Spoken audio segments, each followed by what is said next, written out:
moment. I am recording this episode 10 of the Mindset Reflexology show from my hotel room. Apologies to anybody who was planning to attend the show live earlier. I had to cancel late due to a need to an emergency to jump in the car and drive to fix a problem, which I have.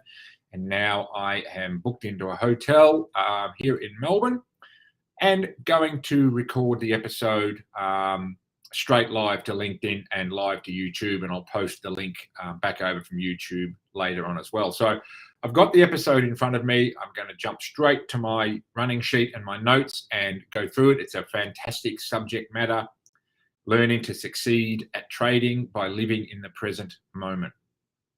So we hear a lot about this term presence. I've posted about it recently.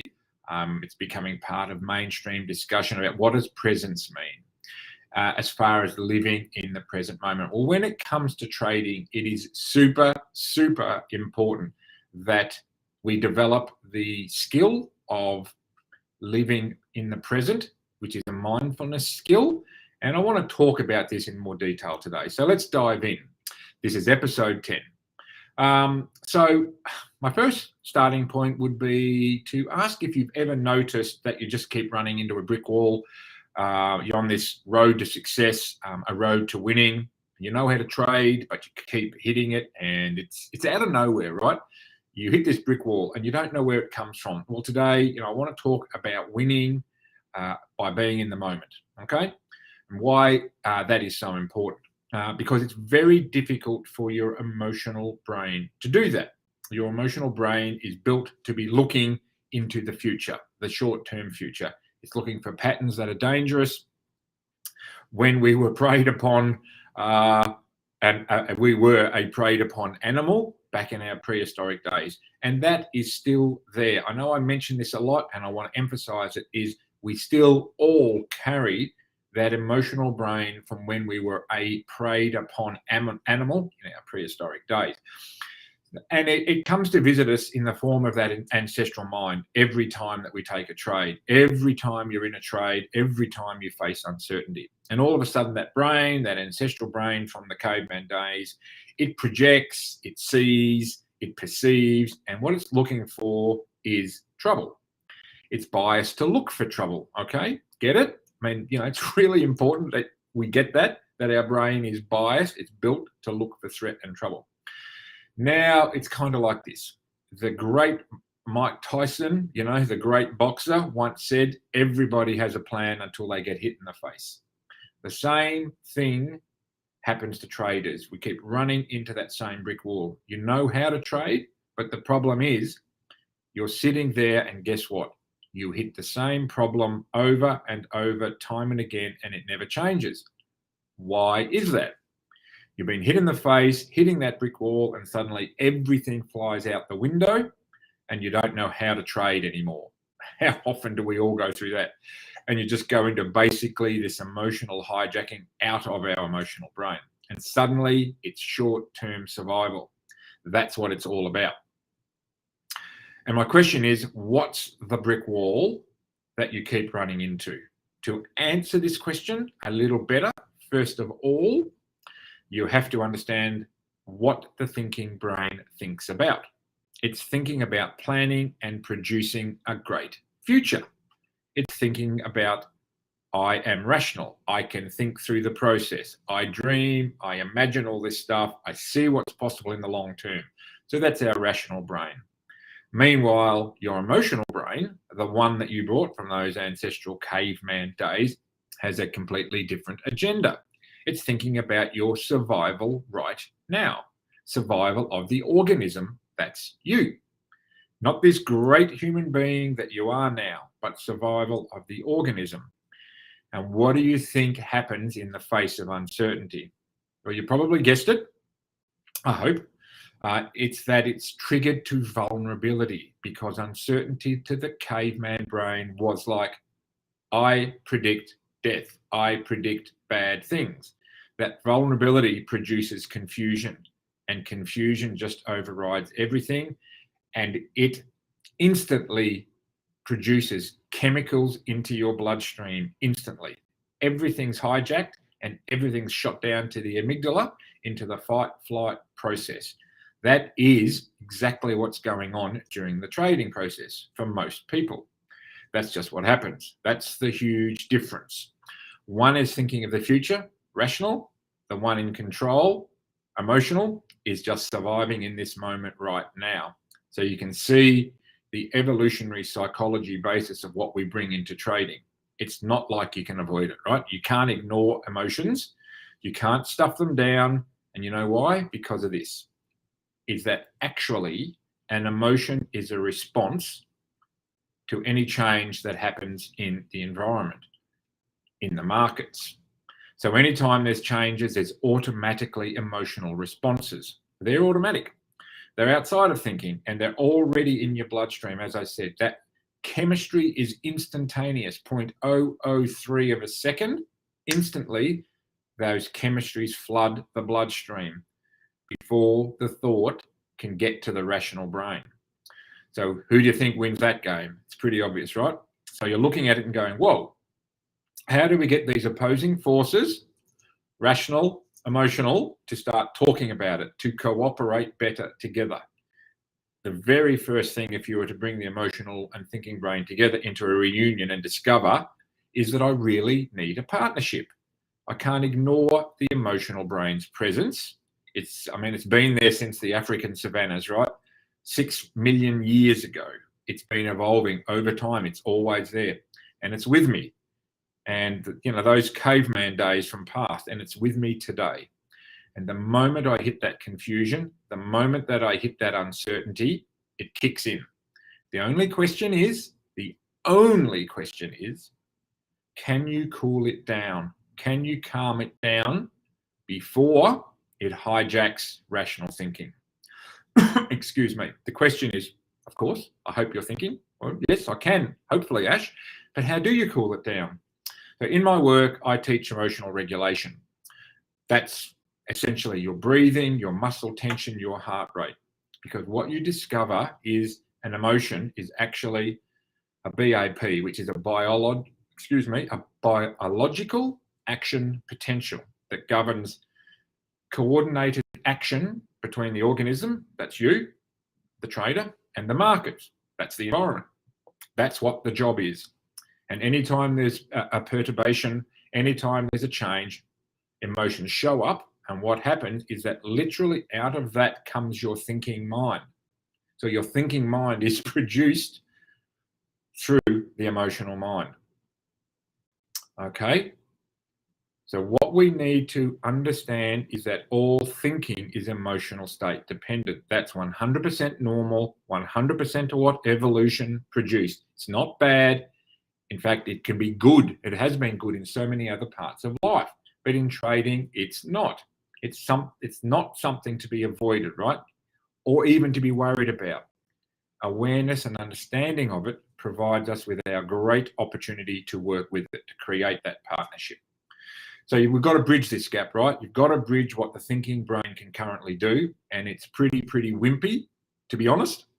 And once you get it into a tussle with the emotional brain is going to win every time unless you learn to work with it. So with breathing intention being part of an emotional signature, you can say, right, you know something, when I feel a tension that coming of that emotion approaching, when I start noticing my breathing is irregular or holding my breath and panting, I can go to diaphragmatic breathing, or what is called bellows breathing. That is the first place to start with intervening in that emotional avalanche. Now, it just so happens that diaphragmatic breathing is associated with what is called, known as rest digest, right? Rest digest. The parasympathetic nervous system, it calms down. The emotion literally is calmed down by the change in your breathing. And the emotions calm down by releasing tension in the body. The body is no longer preparing for fight or flight. It's preparing to slow down, calm down, rest. And suddenly you disrupt the emotion from building. But understand this, you still have the belief of that emotion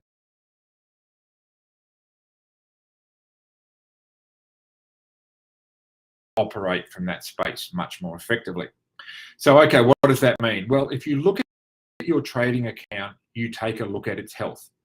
And in your trading account is the beliefs that you have about your current ability to manage uncertainty manifesting right in front of your face. If your trading account is healthy, you're going to start noticing that, wow, yeah, I have a belief about my ability to manage uncertainty. And that is what successful, consistent, long-term successful traders do. They have a deep and abiding belief in their ability to manage uncertainty, right? And this applies across other parts of their life too, but particularly in trading.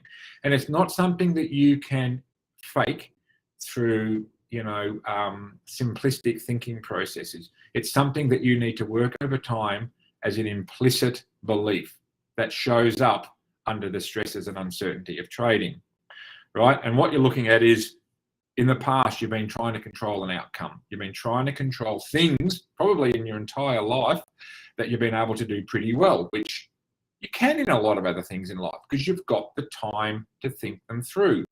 Trading is such a time-compressed activity that you have no time to think things through. So then when you get to trading and the markets are so vast, there's no control and it makes the brain basically a little bonkers. That's what you're looking at. But when you find those beliefs, once you can calm yourself down and emotional regulation, it isn't going to solve the overall problem. But what it does, critically, it opens the door to the mind. And then by training in mindfulness, you learn how to open the door of the mind and begin to look in, right? And discover. That's why you've been having so many problems. You start discovering the beliefs that just kind of downloaded into you without your awareness, taking up shop, taking over who you call yourself, me, I. Okay? Just think about that. Think about how those beliefs have been downloaded into you through evolution and your history as a human being from birth, why you are the way you are. So at the same time, what you discover is that you and your beliefs are not the same. They're malleable and they can be worked with. This is great news.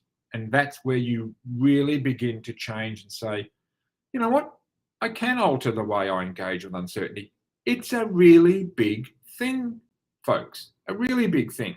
You actually start building emotional brain confidence and thinking brain to be able to be of use, right? To work together instead of in opposition, to help it control itself in the midst of uncertainty, just through the volitional skills of breathing and relaxation, okay? Then you start being able to calm down and start selecting those aspects of yourself, of your human potential that you want to show up to manage the uncertainty. This is when beliefs change. This is the key sentence. When you are calmed down and your emotional avalanche has been halted, you can start to look inside and select those aspects of yourself, of your potential that you want to have show up under the stresses of trading to manage uncertainty. That's when your beliefs start to change. So, instead of taking the brain that was shaped by your family of origin and by history, what you're doing is you're reshaping the brain to respond differently to uncertainty. Now, you believe that you can manage the uncertainty now, whereas back then you couldn't. And you start chipping it away, chipping it away, proving to the emotional brain that with help, together, thinking brain and emotional brain can create new emotional patterns that interact with uncertainty. That's what we were doing with the neuroplasticity, with the mind science aspect of how I teach traders that I work with. It is using science and neuroplasticity to build new emotional patterns that will react and interact with uncertainty differently than in the past. And friends, that is where it's at. That's where winning changes. Winning is not about controlling the outcome. Winning is about your performance. It's maintaining your performance during the midst of trading, okay? You don't know if any trade is going to win or lose, but you do know you can control how you respond to uncertainty. That's when the cooling down through emotional regulation kicks in, and the mindfulness of looking into the mind and then beginning to revamp the beliefs drive your perception in action. That is the winning mindset needed for training. Okay? I hope that really gets through. That's the winning mindset needed for trading. And the truth is, the fundamental truth is, it can be taught. This is what we know. I've proven it. Others have proven it. Science has proven it, right? Mindfulness practices have been around for centuries, but now the science is caught up and we can prove, right, that you can teach anyone how to reshape their brain to suit the desired purpose. And in trading, we need to be very, very specific about this, right? You discover winning in trading really becomes about long-term performance over time, and we can teach that. So that's the new thinking deal. But, you know, the emotional brain will buy into it only if you work with it, are respectful of it, instead of just trying to cram it down and just make it go away, sit on the sidelines and not mess with you while you trade. I mean, I get so disappointed when I continue to see that to this day with some trading advice, which is to park your emotions, ignore your emotions. You know, that old school process of trying to teach putting emotions to the side simply doesn't work in trading. And in fact, it's worse. It makes things worse because you are creating trauma for your brain about trying to avoid emotions. You don't try to avoid emotions in trading. You learn to work with them. As they come up, you trigger differently. You respond differently to those emotions as they come and go. Okay? That is where winning is at. You don't trade without emotional programmings. You're bringing all that baggage along, right? This is what's different about what I'm trying to get across. Certainly how I teach and coach is it's not about, you know, deleting all those old emotional programs. They're there for good, but it's installing new ones that you can call upon, you can reflex to when you need to handle the vulnerability, the uncertainty of trading. That's where winning's at, friends. So the big takeaway here is that we all come to trading with the same opportunity and the same challenge. Some of us will accept the challenge and take the next steps. However, most won't. Now, I'm not being negative about this. That's the truth. That's why 95% of people lose money over time and leave trading, because even some might intellectually accept what I'm talking about. There's only a few that will actually take it on, fall in love with it, and do the work. Now, to learn more about these concepts, look, I encourage you to subscribe to the YouTube channel, watch and study more episodes, right? The more you can study and watch this and understand the truth, the fundamental truth of what needs to happen here, the better. Okay? So hopefully you enjoyed this episode. The light's a little bit dodgy, the background's a little bit dodgy, but I'm here, and this message is so important, teaching how to live in the present, not to ruminate about the past or worry about the future, but to train yourself with help on how to be completely present in the moments of trading is a crucial life skill. Happy trading to you all.